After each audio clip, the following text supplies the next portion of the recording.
Hey there, wellness family. Today I'm going to be talking about foods that could be causing your anxiety.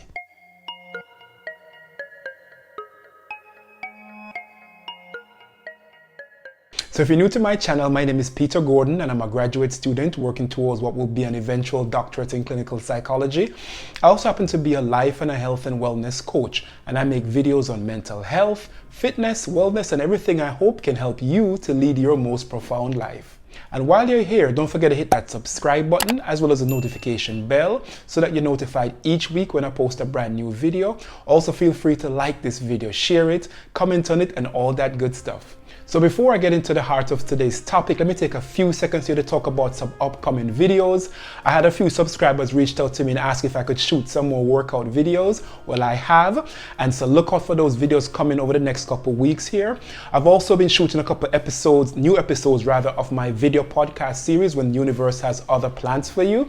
And in those series, in one of those episodes, I got a chance to interview a very old and dear friend by the name of Todd Youngblood.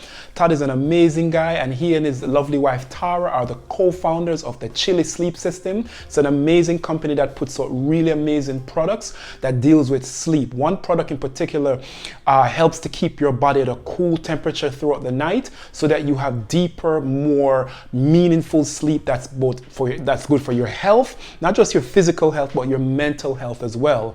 So I want you to look down below in the description. You'll see a link to Todd's amazing company and the products that they have. Be sure to check them out and purchase some of their amazing products.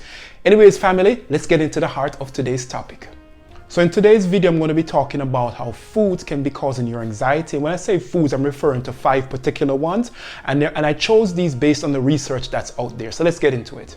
But before we get into the foods that can cause anxiety, let's have an idea of what anxiety is, right? So when you think of anxiety, think of it as an intense, an excessive or persistent worry and fear about everyday situations, right? Now, under normal circumstances, anxiety is not a bad thing. It's kind of what keeps our focus, what keeps us on our toes, right? But when it's persistent and chronic, right, that's when it can fall into a diagnosable category like generalized anxiety disorder. Now, it can manifest itself in many different ways, physically speaking, that is. For example, it can manifest itself in fast heart rate, rapid breathing, heavy sweating, general nervousness. Now, mind you, a good percentage of people in this country struggle with some form of anxiety. We're talking about around 40 million people. That's about 18% of the adult population. Now, some of us, more so than others, are susceptible to developing some type of anxiety disorder. Now, if you're one of those people that are susceptible to some type of anxiety disorder, these are the 5 foods based on research that you probably should avoid. Let's get into them. Number 1, alcohol. Now, when you think of alcohol, many of us have a glass of wine at the end of the day to kind of unwind, right? It works for many of us. But for people who struggle with anxiety, what alcohol can do is cause the levels of serotonin, which is the feel-good neurotransmitter in your brain, to get lowered. And when that gets lowered, it can cause anxiety to ramp up. And once the alcohol wears off, it can make it even worse. So you definitely want to avoid alcohol. Number 2, caffeine, right? Now, where is caffeine predominantly found? In coffee. And if you're a heavy drinker of coffee, let's say you drink 2 to 3 cups a day, that can be an issue because what caffeine does is caffeine can lower your serotonin levels. And as I mentioned before, when your serotonin levels are lowered, it can trigger anxiety, right? So you want to make sure to avoid excess coffee drinking. I'm not saying cut it out entirely if you like it. I'm just saying you may want to think about lowering it based on what the research that I've seen. Number 3, and I'll admit to you that this one floored me because I'm a heavy advocate of these types of food, and it's actually aged, fermented, and cultured rich foods based on the research. Yeah, I know that one kind of surprised me because these foods have tremendous gut health benefits. And according to the science, when these foods are broken down, there is something that's created called biogenic amines. And one of these biogenic amines is histamine. Now, FYI, histamine is a neurotransmitter which can disrupt issues like digestion and hormones and so on. But in susceptible individuals, it can trigger anxiety and it can also trigger insomnia, right? So if you're someone that struggles with, potentially struggles with anxiety and even insomnia, you may want to avoid aged and cultured and fermented foods. Who knew? Number 4, added sugars. Now, it goes without saying that the standard American diet has way too many sugars in there. Of course, certain foods naturally has sugar in them, right? Like certain fruits and so on. But what we don't realize in the mass-produced foods is how much added sugars are put in there to make them taste good, and quite frankly, to keep us addicted as well. Now, why is this important? Well, from a physical level, we understand that when we ingest high levels of sugar, we put ourselves at risk for issues such as diabetes and other health challenges.